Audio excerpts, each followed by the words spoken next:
274. Enfermedades de la aorta. La aorta es el conducto por el cual la sangre expulsada del ventrículo izquierdo llega al lecho arterial sistémico.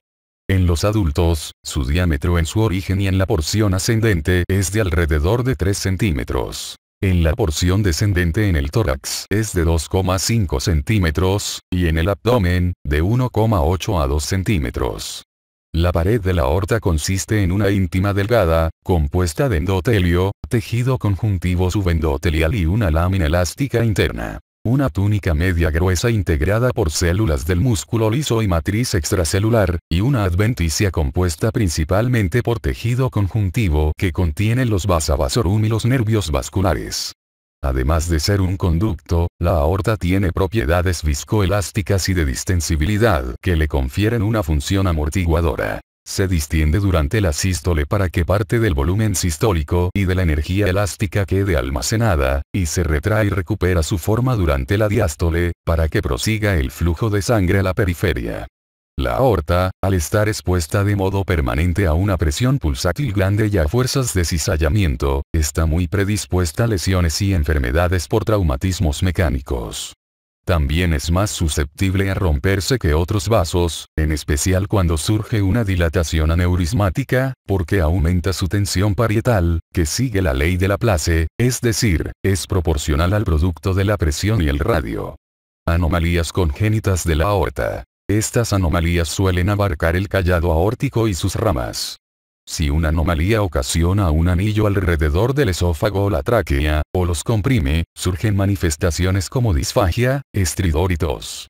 Las anomalías que se presentan con síntomas incluyen doble callado, nacimiento de la arteria subclavia derecha distal al de la subclavia izquierda, y callado aórtico a la derecha, con una arteria subclavia izquierda aberrante. El divertículo de Comerel es un resto anatómico del arco aórtico derecho. Muchas de las anomalías congénitas de la aorta no causan síntomas y se detectan durante técnicas con catéter. El diagnóstico de sospecha de anomalías congénitas de la aorta suele confirmarse mediante la angiografía por tomografía computarizada o por resonancia magnética. La cirugía se usa para tratar anomalías sintomáticas. La coartación de la aorta, capítulo 264, suele ocurrir cerca de la inserción del ligamento arterioso, adyacente a la arteria subclavia izquierda. Puede asociarse a la presencia de válvula aórtica bicúspide, hipoplasia del callado aórtico, otros defectos cardíacos congénitos y aneurismas intracraneales. Un retraso en el pulso o una diferencia de presión entre las extremidades superiores y las inferiores deben despertar la sospecha de coartación aórtica. Los estudios de imágenes, como ecocardiografía, angiografía por tomografía y por resonancia, permiten confirmar el diagnóstico. Sin tratamiento, aparece hipertensión en las arterias proximales a la coartación. El tratamiento de la coartación aórtica con importancia hemodinámica consiste en implantación endovascular de endoprótesis, si es posible, o reparación quirúrgica. Aneurisma de la aorta. Se conoce como aneurisma la dilatación patológica de un segmento de un vaso sanguíneo. El aneurisma verdadero abarca las 3 capas de la pared vascular y se diferencia de un pseudoaneurisma porque, en este, están alteradas las capas íntima y media, y el segmento dilatado de la aorta está cubierto solo por la adventicia y, en ocasiones, por un coágulo perivascular. Los aneurismas también se clasifican por su aspecto macroscópico. El aneurisma fusiforme comprende toda la circunferencia de un segmento del vaso, con lo cual hay una dilatación difusa de la arteria. A diferencia de este, el aneurisma saxiforme afecta solo una parte de la circunferencia, que resulta en una evaginación de la pared vascular. Los aneurismas de la aorta se clasifican también por su localización, es decir, abdominales o torácicos. Los que están en la aorta torácica descendente suelen estar contiguos a los aneurismas infradiafragmáticos y se les conoce como aneurismas aórticos toracoabdominales. Etiología. Los aneurismas de la aorta son consecuencia de trastornos que ocasionan la degradación o la producción anormal de los componentes estructurales de la pared aórtica, elastina y colágeno.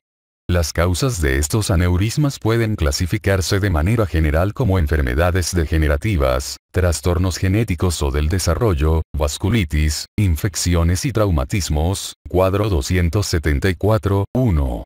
La inflamación, el estrés oxidativo, la proteólisis y las grandes presiones biomecánicas en la pared contribuyen a procesos degenerativos que caracterizan a casi todos los aneurismas de la aorta abdominal y la torácica descendente.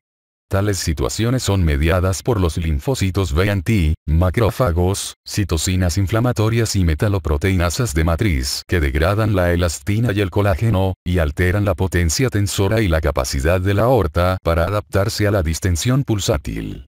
El cuadro histopatológico asociado demuestra destrucción de la elastina y el colágeno, disminución del músculo liso vascular, neoformación vascular hacia el interior e inflamación. Los factores que intervienen en los aneurismas aórticos degenerativos son envejecimiento, tabaquismo, hipercolesterolemia, hipertensión y género masculino. El trastorno más frecuente que se detecta en los aneurismas aórticos degenerativos es la aterosclerosis.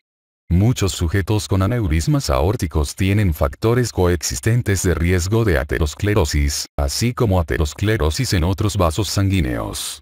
La degeneración de la media, antes denominada necrosis quística de la capa media, es el término histopatológico que describe la degeneración de las fibras de colágeno y elásticas en la túnica media de la aorta, así como pérdida de células en dicha capa, que son sustituidas por múltiples hendiduras con material mucoide, como los proteoglucanos.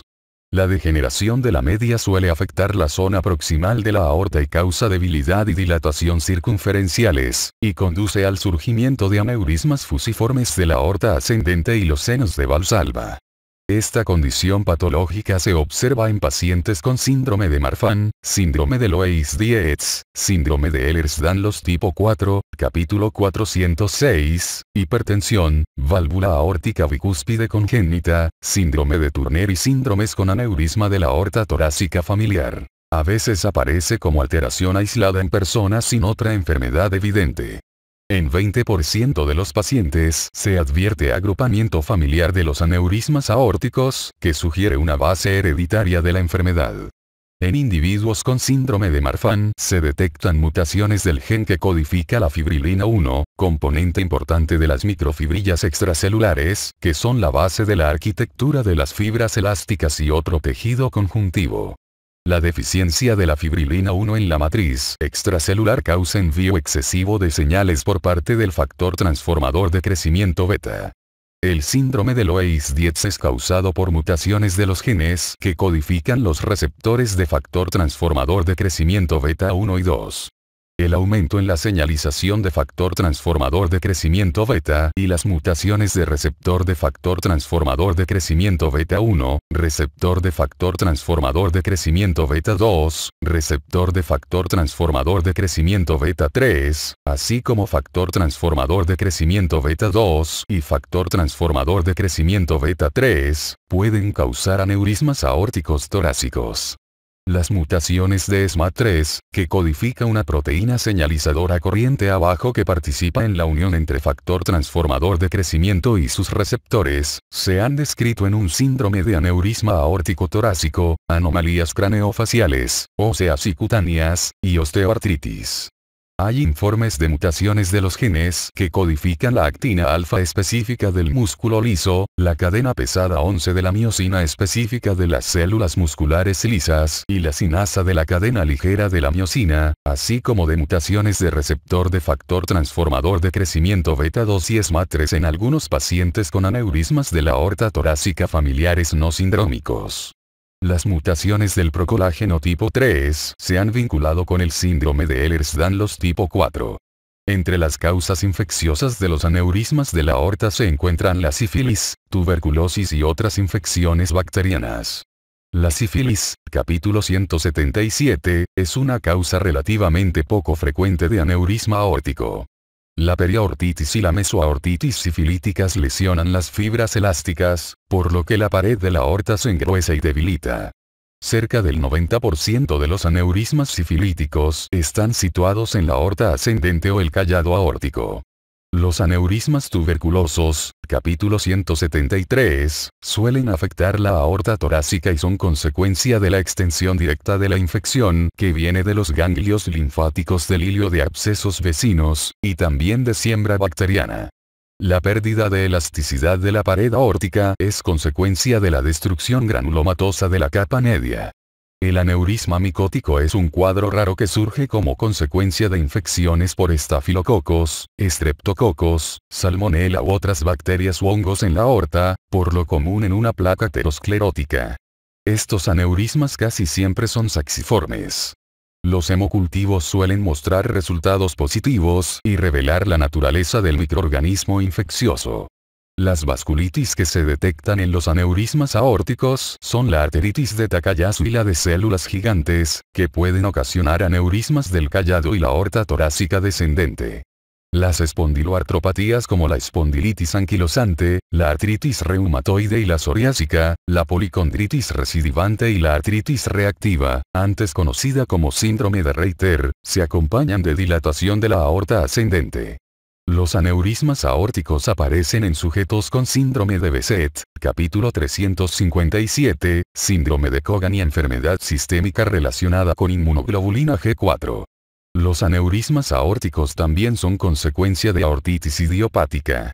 Los aneurismas traumáticos pueden aparecer después de traumatismos torácicos penetrantes o no penetrantes, y muy a menudo afectan la aorta torácica descendente, exactamente después del sitio de inserción del ligamento arterioso.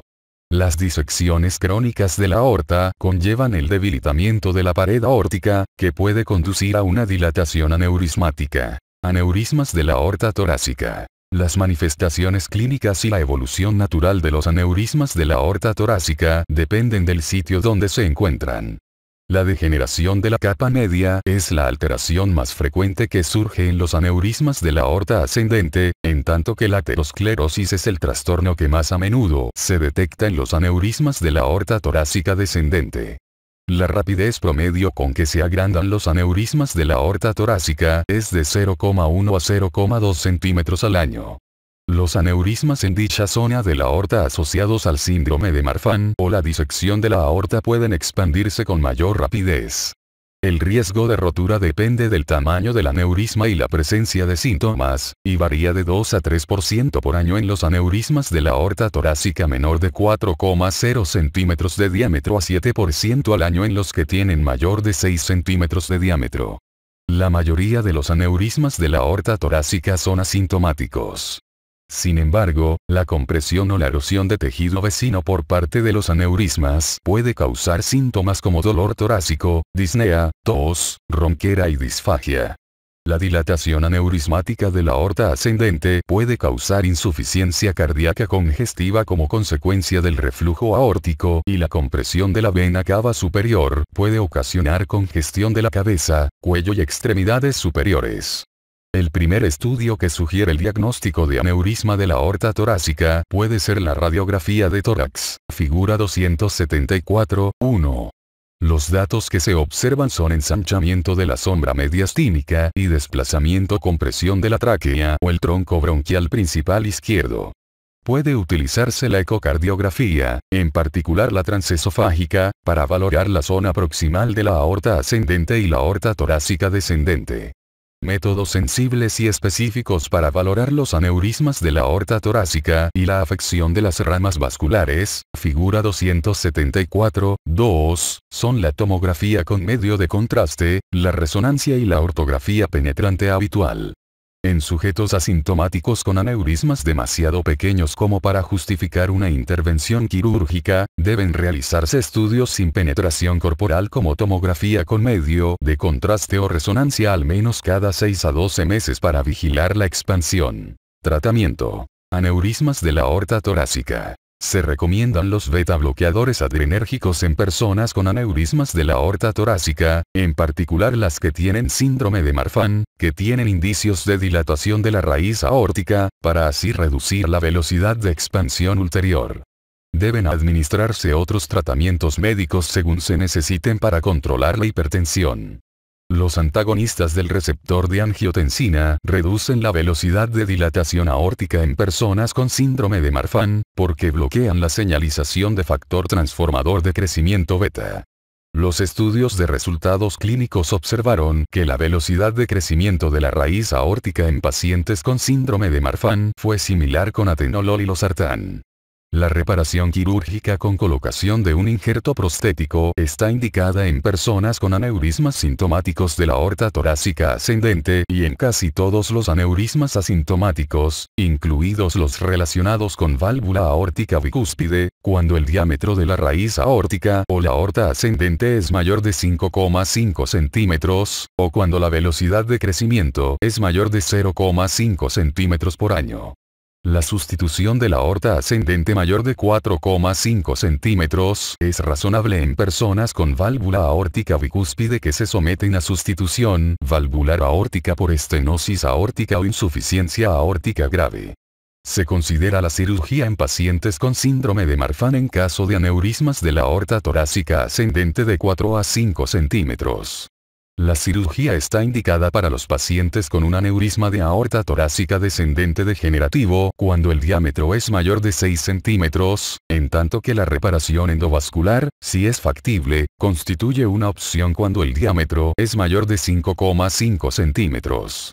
También se recomienda la reparación cuando el diámetro de un aneurisma de la aorta torácica descendente ha aumentado más de 1 centímetro por año. Aneurismas de la aorta abdominal. Los aneurismas de la aorta abdominal afectan con mayor frecuencia a los varones que a las mujeres, y su incidencia aumenta con la edad. El tabaquismo es un importante factor de riesgo modificable. Puede haber aneurismas aórticos abdominales mayores de 4,0 centímetros en 1 a 2% de los varones mayores de 50 años. Al menos 90% de dichos aneurismas mayores de 4,0 centímetros dependen de enfermedad aterosclerótica, y la mayoría de ellos están por debajo del nivel de las arterias renales. El pronóstico depende del tamaño del aneurisma y la gravedad de la enfermedad coronaria y cerebrovascular coexistentes.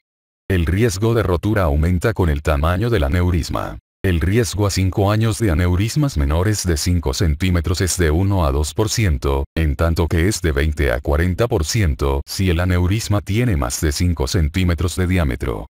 La formación de trombos murales en el interior del aneurisma puede predisponer a embolización periférica. El aneurisma de la aorta abdominal casi nunca causa síntomas. Por lo común se detecta en la exploración habitual, en forma de una masa palpable, pulsátil expansiva y no dolorosa al tacto o como un hallazgo casual observado en las imágenes abdominales realizadas por otras causas. Sin embargo, a medida que se expanden pueden producir dolor. Algunos sujetos se quejan de pulsaciones intensas en el abdomen, en tanto que otros perciben el dolor en el tórax, la zona lumbar o el escroto. El dolor del aneurisma suele ser un signo que presagie su rotura y constituye una urgencia médica. Muy a menudo la rotura aguda surge sin ninguna advertencia previa, y esta complicación siempre puede ser letal. En pocas ocasiones se produce fuga del aneurisma con dolor espontáneo y a la palpación intenso. El dolor agudo y la hipotensión aparecen cuando hay rotura del aneurisma y exige operación de urgencia. Las radiografías de abdomen pueden mostrar el contorno calcificado del aneurisma. Sin embargo, cerca del 25% de los aneurismas no están calcificados y no se visualizan en las radiografías. Con la ecografía abdominal pueden definirse las dimensiones transversal y longitudinal de un aneurisma de la aorta abdominal y a veces detectar un trombo mural.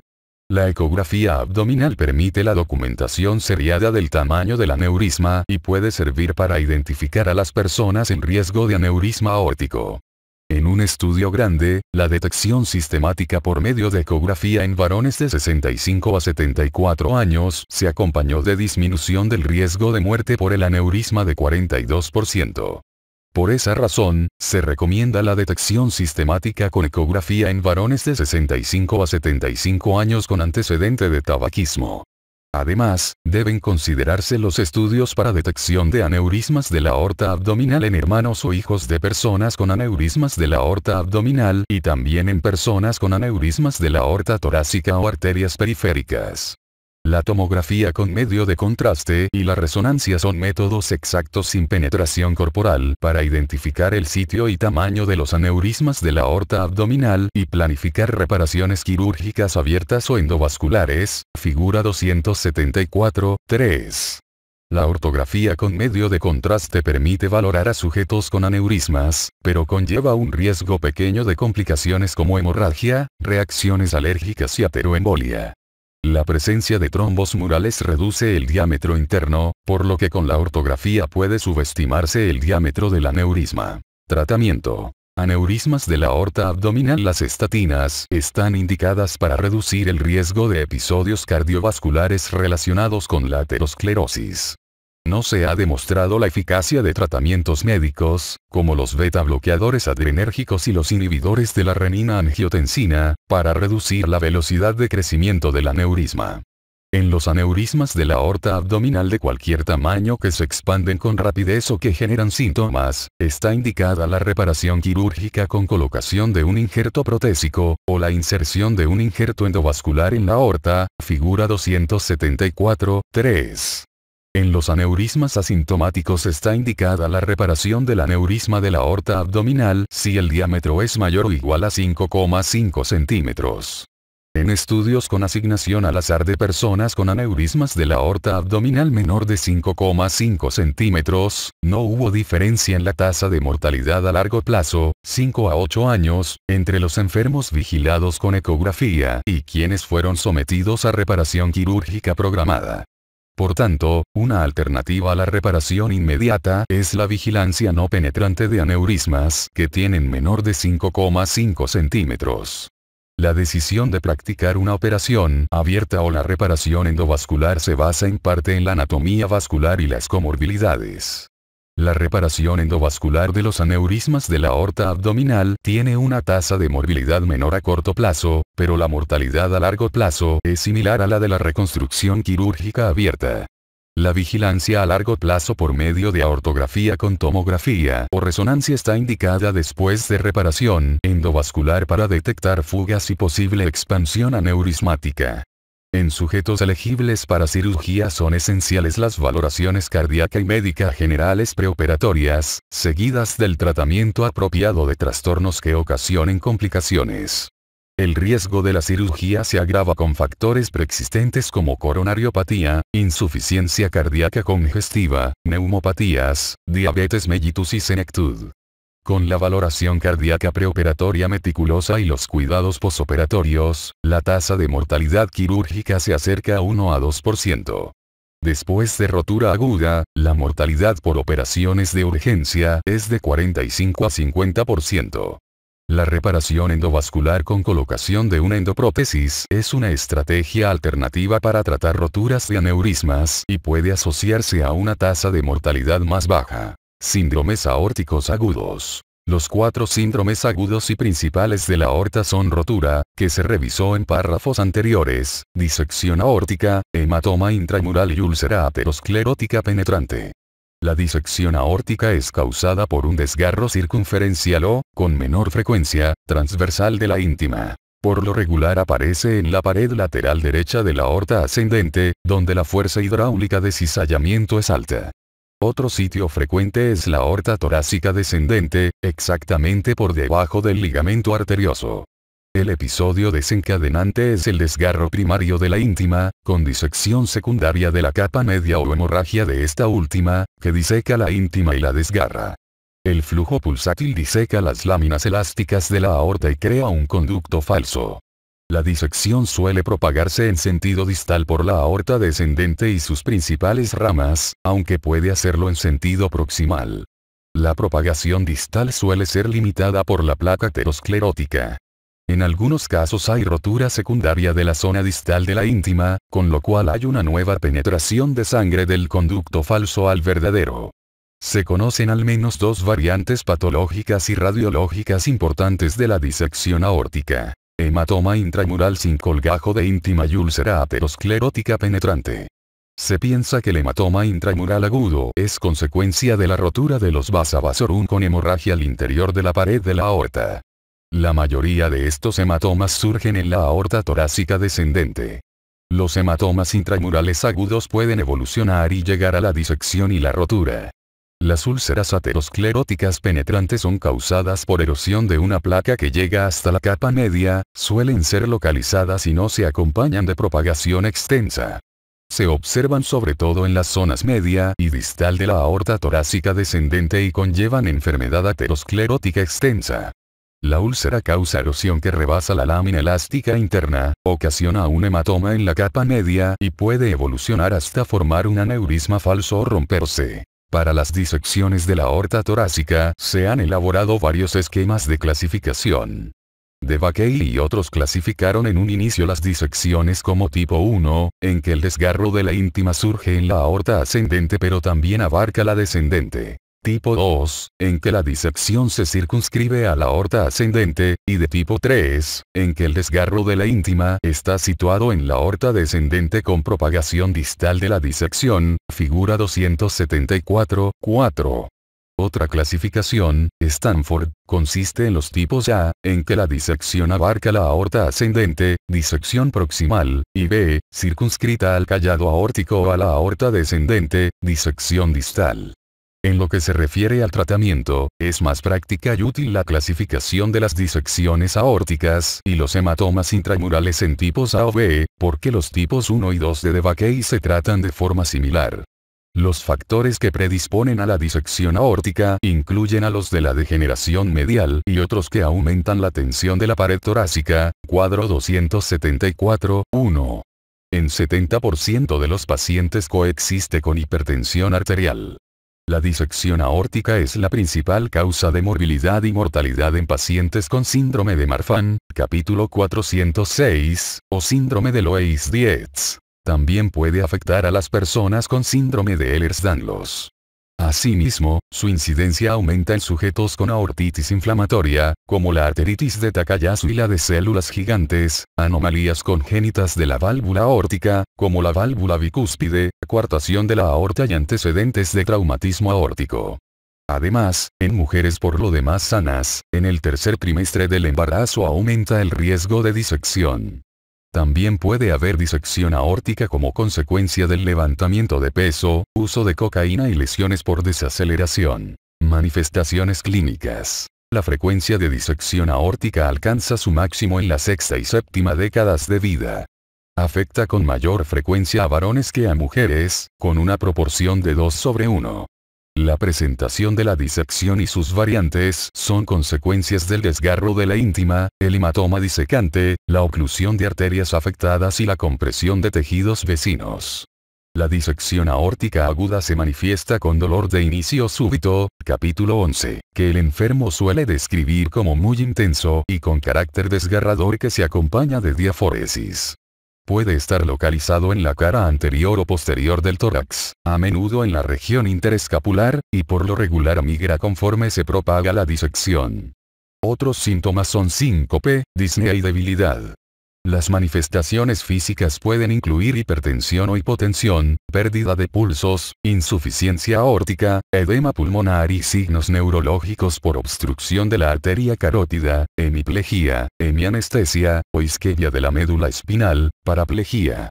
Se han observado también isquemia intestinal, hematuria e isquemia del miocardio. Estas manifestaciones clínicas reflejan las complicaciones que son consecuencia de la disección que ocluye arterias principales. Además, la compresión de estructuras vecinas, por ejemplo, ganglios cervicales superiores, vena cava superior, bronquios y esófago, puede causar manifestaciones clínicas por la disección en expansión, que causa dilatación aneurismática, e incluye síndrome de Horner, síndrome de la vena cava superior, ronquera, disfagia y afectación de vías respiratorias. El hemopericardio y el taponamiento cardíaco pueden complicar una lesión tipo A con disección retrógrada. La insuficiencia aguda de la válvula aórtica es una complicación importante y frecuente, mayor de 50%, de la disección proximal. Es la consecuencia del desgarro circunferencial que ensancha la raíz de la aorta o de la rotura del anillo por el hematoma disecante que desgarra alguna o las desplaza, por debajo de la línea de cierre. Los signos de insuficiencia aórtica comprenden pulso saltón, ensanchamiento de la presión diferencial, un soplo diastólico que suele irradiar por el borde external derecho y manifestaciones de insuficiencia cardíaca congestiva. Las manifestaciones clínicas dependen de la gravedad de la insuficiencia. En las disecciones que abarcan la aorta ascendente, en las radiografías de tórax suelen identificarse ensanchamiento del mediastino superior. También puede aparecer derrame pleural, casi siempre del lado izquierdo, que suele ser cero sanguinolento, y no denota la rotura, salvo que se acompañe de hipotensión y disminución del hematócrito. En disecciones de la aorta torácica descendente, en las radiografías de tórax puede observarse ensanchamiento del mediastino. Además, la aorta descendente puede parecer más ancha que la porción ascendente. Un electrocardiograma que no muestra ninguna evidencia de isquemia del miocardio ayuda a diferenciar entre disección de la aorta e infarto del miocardio. En contadas ocasiones, la disección abarca el orificio coronario derecho o, con menor frecuencia, el izquierdo, y causa infarto agudo de miocardio. El diagnóstico de disección aórtica se establece por técnicas no invasivas como ecocardiografía, tomografía y resonancia. La ortografía se utiliza menos por la exactitud de estas técnicas no invasivas. La ecocardiografía transtorácica se realiza en forma sencilla y rápida y tiene una sensibilidad global de 60-85% para la disección aórtica. Para el diagnóstico de disecciones en la zona proximal de la aorta ascendente, su sensibilidad rebasa el 80%. Es menos útil para identificar disección del callado y de la aorta torácica descendente. Para la ecocardiografía transesofágica se necesita mayor capacidad del técnico y la colaboración del paciente, pero es muy exacta para identificar las disecciones en la aorta ascendente y la descendente, pero no del callado. Tiene sensibilidad de 98% y especificidad de cerca del 90%. Con la ecocardiografía también se obtiene información importante sobre la presencia y gravedad de la insuficiencia aórtica y el derrame pericárdico.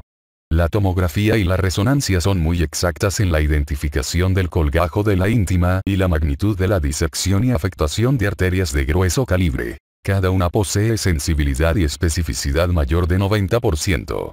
Permiten identificar hemorragia intramural y úlceras penetrantes. La utilidad relativa de ecocardiografía transesofágica, tomografía y resonancia depende de su disponibilidad y experiencia en cada institución, así como de la estabilidad hemodinámica del paciente. Es evidente que la tomografía y resonancia son menos convenientes en enfermos inestables. Tratamiento. Disección aórtica. En cuanto se establece el diagnóstico de disección aórtica, se inicia el tratamiento médico y se interna al paciente en una unidad de cuidados intensivos para vigilancia hemodinámica constante. Salvo que haya hipotensión, el tratamiento se orienta a disminuir la contractilidad cardíaca y la presión arterial sistémica, y con ello, las fuerzas de cizallamiento. En la disección aguda deben administrarse por vía parenteral, salvo que estén contraindicados, beta bloqueadores adrenérgicos, como propranolol, metoprolol o esmolol de acción breve, por vía intravenosa para obtener una frecuencia cardíaca de unos 60 latidos por minuto. Esto debe acompañarse de infusión intravenosa de nitroprusiato sódico para disminuir la presión sistólica menos de 120 milímetros de mercurio. El labetalol, capítulo 271, que tiene propiedades de bloqueo beta y alfa adrenérgico, también puede utilizarse como fármaco parenteral en el tratamiento agudo de la disección. Si no puede utilizarse nitroprusiato ni bloqueadores beta adrenérgicos, podrán administrarse antagonistas de los conductos del calcio como el verapamilo y el diltiazem por vía intravenosa. También se considera la adición de un inhibidor de la enzima convertidora de angiotensina como el enalaprilat, junto con un bloqueador beta adrenérgico. Está contraindicado el uso aislado de un vasodilatador directo como la hidralazina, porque estos fármacos aumentan la fuerza hidráulica de cizallamiento y pueden propagar la disección. El tratamiento preferido en el caso de disecciones agudas de la aorta ascendente y hematomas intramurales, tipo A, es la corrección quirúrgica con carácter de urgencia. La operación consiste en la extirpación del colgajo de íntima, la obliteración del conducto falso y colocación de un injerto de interposición. Si hay rotura de la válvula aórtica, se utiliza un conjunto válvula-injerto.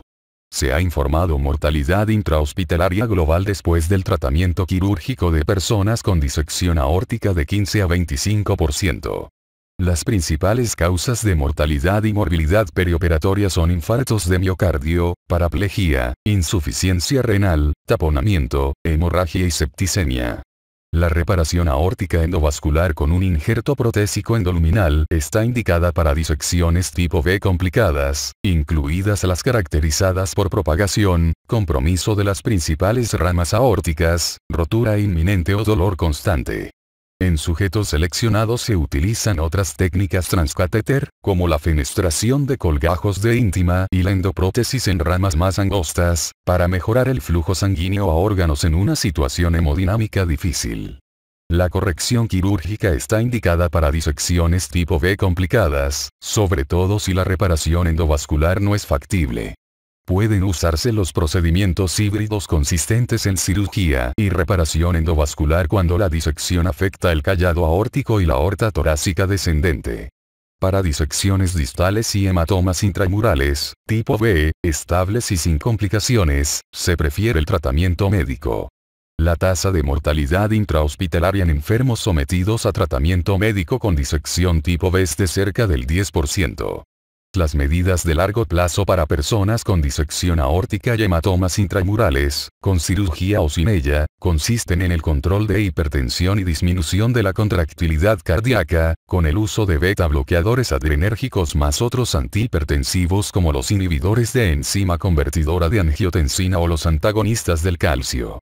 Las personas con disección crónica tipo B y hematomas intramurales deben vigilarse en forma ambulatoria cada 6 a 12 meses mediante tomografía o resonancia con medios de contraste para identificar la propagación o la expansión. Los sujetos con síndrome de Marfan están expuestos a un riesgo alto de complicaciones después de la disección. El pronóstico de largo plazo en pacientes con disecciones tratadas suele ser satisfactorio con vigilancia cuidadosa. La tasa de supervivencia a 10 años es de casi 60%. Enfermedad aterosclerótica oclusiva crónica. La aterosclerosis puede afectar la aorta en su segmento torácico y abdominal. La enfermedad oclusiva por aterosclerosis se suele circunscribir a la porción distal de la aorta abdominal por debajo de las arterias renales. A menudo el trastorno se extiende y abarca las arterias ilíacas, capítulo 275. Lo habitual es que la claudicación abarque nalgas, muslos y pantorrillas, y en varones se puede acompañar de impotencia, síndrome de Leriche. La intensidad de los síntomas depende de la adecuación de los vasos colaterales. Con flujo sanguíneo colateral suficiente puede haber oclusión completa de la aorta abdominal sin que aparezcan síntomas por isquemia. Los signos físicos comprenden ausencia de pulsos femorales y distales de otro tipo en ambos lados y la detección de un soplo audible en el abdomen, casi siempre a nivel del ombligo o debajo de este, y las arterias femorales primitivas. Se observan atrofia de la piel, pérdida de cabello y frialdad de las extremidades inferiores. En la isquemia avanzada se identifican rubor en zonas de declive y palidez con la elevación de las mismas. El diagnóstico suele establecerse por los datos de la exploración física y pruebas sin penetración corporal como mediciones de la presión arterial de las extremidades inferiores, análisis de la velocidad Doppler, registro volumétrico del pulso y ecografía doble. Los aspectos anatómicos pueden definirse por resonancia, tomografía o aortografía convencional, que suelen realizarse cuando se piensa en la revascularización. El tratamiento endovascular por catéter quirúrgico está indicado en personas con síntomas de claudicación que alteran su estilo de vida o son debilitantes, y en sujetos con isquemia crítica de extremidades inferiores. Oclusión aórtica aguda. La oclusión aguda de la zona distal de la aorta abdominal constituye una urgencia médica porque amenaza la viabilidad de las extremidades inferiores. Suele ser consecuencia de un émbolo oclusivo, en silla de montar, que casi siempre proviene del corazón. En raras ocasiones la oclusión aguda aparece como consecuencia de la trombosis in situ de un segmento de la aorta con estenosis intensa previa. El cuadro clínico es de isquemia aguda de las extremidades inferiores, y las manifestaciones usuales son dolor intenso en reposo, frialdad y palidez de estas extremidades y la desaparición de pulsos distales en ambos lados. El diagnóstico debe establecerse rápido con resonancia, tomografía o aortografía.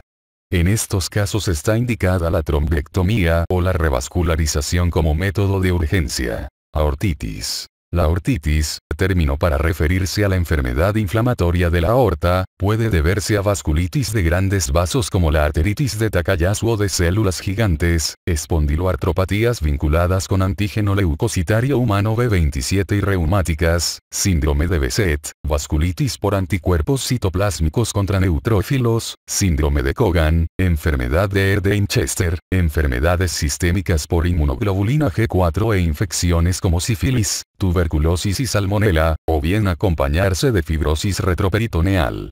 La aortitis puede causar dilatación aneurismática e insuficiencia aórtica, oclusión de la aorta y sus ramas o síndromes aórticos agudos. Arteritis de Takayasu.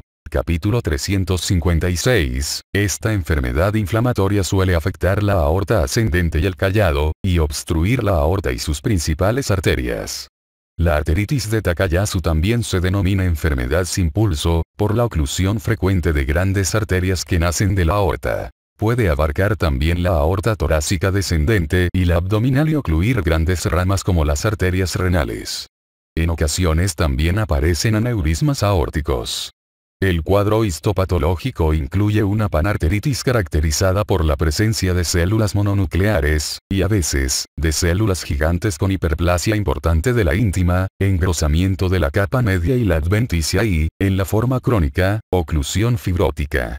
Su prevalencia es mayor en mujeres jóvenes con ascendencia asiática, pero también afecta a mujeres de otros orígenes geográficos y étnicos y a varones jóvenes.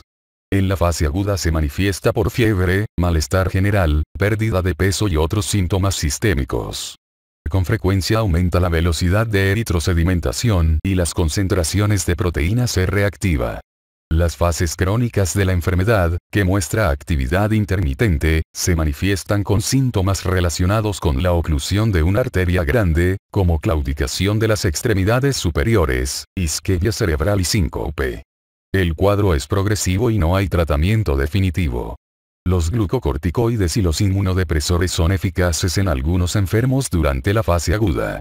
Los fármacos con actividad biológica están en investigación. A veces es necesaria la derivación quirúrgica o técnicas endovasculares si la arteria muestra estenosis crítica. Arteritis de células gigantes. Capítulo 356. Esta vasculitis afecta a ancianos, y su frecuencia es mayor en mujeres que en varones. Afecta de manera predominante arterias de calibre grande y mediano. La imagen histopatológica incluye lesiones granulomatosas focales que abarcan toda la pared arterial. Con frecuencia se acompaña de polimialgia reumática. Entre las complicaciones importantes de la enfermedad están la obstrucción de arterias de calibre mediano, como las temporales y las oftálmicas, y de grandes ramas de la aorta, con la aparición de aortitis e insuficiencia aórtica. El tratamiento glucocorticoide en dosis altas debe administrarse pronto, con reducción gradual posterior. El tratamiento inmunodepresor con metotrexato permite reducir la dosis de esteroide y disminuye el riesgo de recidiva. Los tratamientos biológicos están en investigación. Aortitis reumática. Entidades patológicas como la artritis reumatoide, capítulo 351, la espondilitis anquilosante, capítulo 355, la artritis psoriásica, capítulo 355, la artritis reactiva, denominada antes síndrome de Reiter, capítulo 355, la policondritis recidivante y trastornos intestinales inflamatorios, pueden acompañarse de inflamación de la aorta ascendente. Las lesiones inflamatorias suelen abarcar dicha zona de la aorta y pueden extenderse a los senos de Valsalva, las valvas de la válvula mitral y el miocardio vecino. Las manifestaciones clínicas son aneurisma, insuficiencia aórtica y afectación del sistema de conducción cardíaca. Aortitis idiopática. La aortitis abdominal idiopática se caracteriza por inflamación periaórtica y de la adventicia, con engrosamiento de la pared aórtica. Se acompaña de aneurismas de la aorta abdominal y de fibrosis retroperitoneal idiopática. Al inicio, los pacientes afectados pueden tener síntomas generales imprecisos, fiebre y dolor abdominal. La fibrosis retroperitoneal puede causar obstrucción ureteral e hidronefrosis. La inflamación llega a reducirse con glucocorticoides e inmunodepresores. Aortitis infecciosa. La aortitis infecciosa puede ser consecuencia de la invasión directa de la pared de la aorta por bacterias como Staphylococcus, Streptococcus y Salmonella o por hongos. Los microorganismos causan la inflamación porque infectan la aorta en sitios de placas ateroscleróticas. Las proteasas bacterianas causan degradación del colágeno y destrucción de la pared de la aorta, que lleva a la formación de aneurismas saxiformes conocidos como aneurismas micóticos, los cuales tienen predilección por la aorta abdominal a nivel suprarrenal. Entre las características patológicas de la pared aórtica están inflamación aguda y crónica, abscesos, hemorragia y necrosis. Los aneurismas micóticos suelen afectar a los ancianos, y la frecuencia en varones es 3 veces mayor que en mujeres.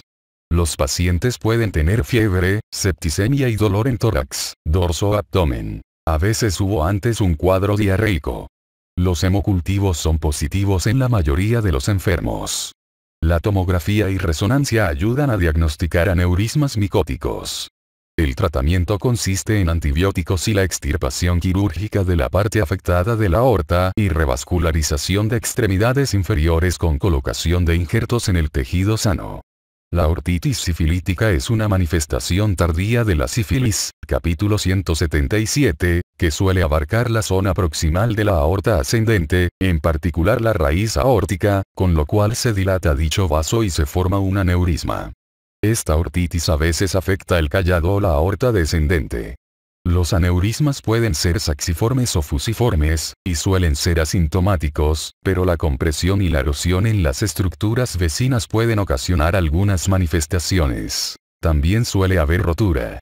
La lesión inicial es una endoarteritis obliterante de los vasa vasorum, en particular de la capa adventicia, y constituye una respuesta inflamatoria a la invasión de dicha capa por las espiroquetas. Conforme estas últimas se propagan a la media, por lo común a través de los linfáticos que acompañan a los vasa vasorum, esta se destruye. La destrucción del colágeno y los tejidos elásticos hace que se dilate la aorta, se formen cicatrices y se calcifique. Estos cambios explican la imagen radiográfica característica de calcificación lineal de la aorta ascendente.